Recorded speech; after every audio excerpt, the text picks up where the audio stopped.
Good evening. My name is Bill Green. I'm chairman of the School Reform Commission. I heard from my fellow commissioner, Marjorie Neff, that the governor has asked her to serve as the chair, and she has accepted. I have tremendous respect for Commissioner Neff and her many years of service to the school district, and know her to be caring and concerned.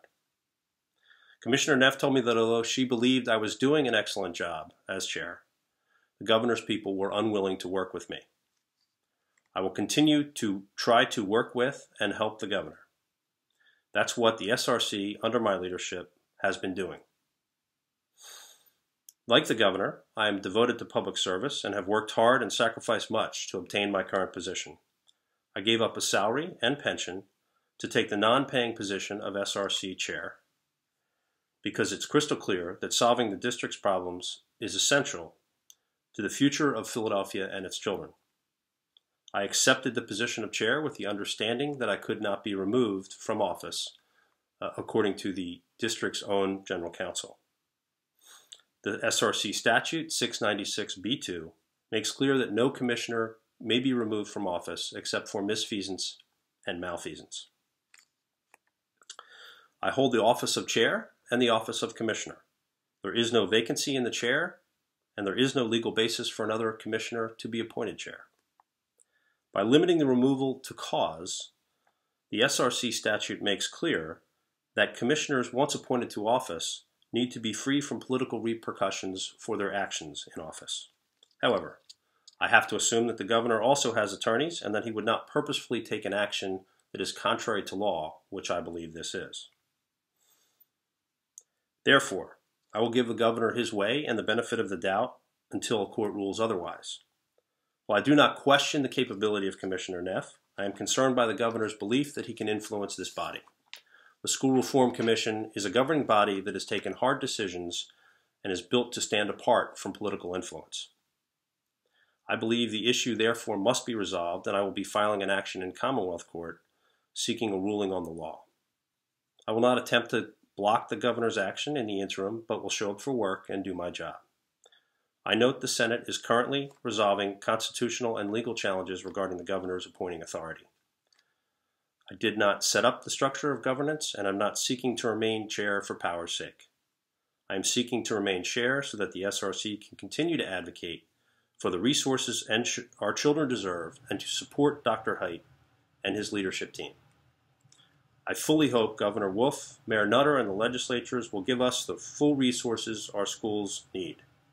As I have said repeatedly, when those resources are delivered, I will personally propose the elimination of the SRC and fight for a first-rate school board appointed by our mayor. Governor Wolf made full and fair funding the centerpiece of his campaign. I'm not sure how this action helps this effort to achieve full and fair funding, but I must assume he would not do anything to jeopardize that outcome. This decision appears to be non-substantive. I am very concerned about the message it sends to the PFT, with whom our negotiations have gone backwards in recent weeks. I want the PFT to contribute to their health care, like most other teachers and most Americans.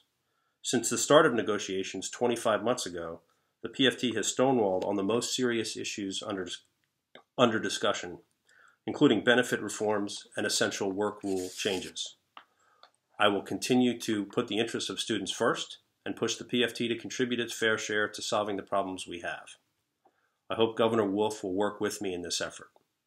I am very proud of what the SRC has accomplished. We are a good team. In the last year, with spare resources, we have made significant progress on many fronts, including securing $240 million in recurring revenue through the cigarette tax, sales tax, concessions from our labor partners, and savings not impacting schools, opening 3 new model high schools, piloting 2 district turnaround schools, implementing the school performance report, which will measure all district and charter schools by the same standard, allowing us to make expansion, creation, turnaround, and closure decisions based on data and evidence, debuting the school redesign initiative, adopting the authorizing quality initiative, and improving climate and culture in our schools, including having no schools on the state's persistently dangerous list. The SRC has stood firmly behind Bill Height's leadership, and we will all continue to have his back and make sure he gets what he needs from Harrisburg, the City of Philadelphia, the PFT, and anyone else that can help our schools and children or that stands in his way.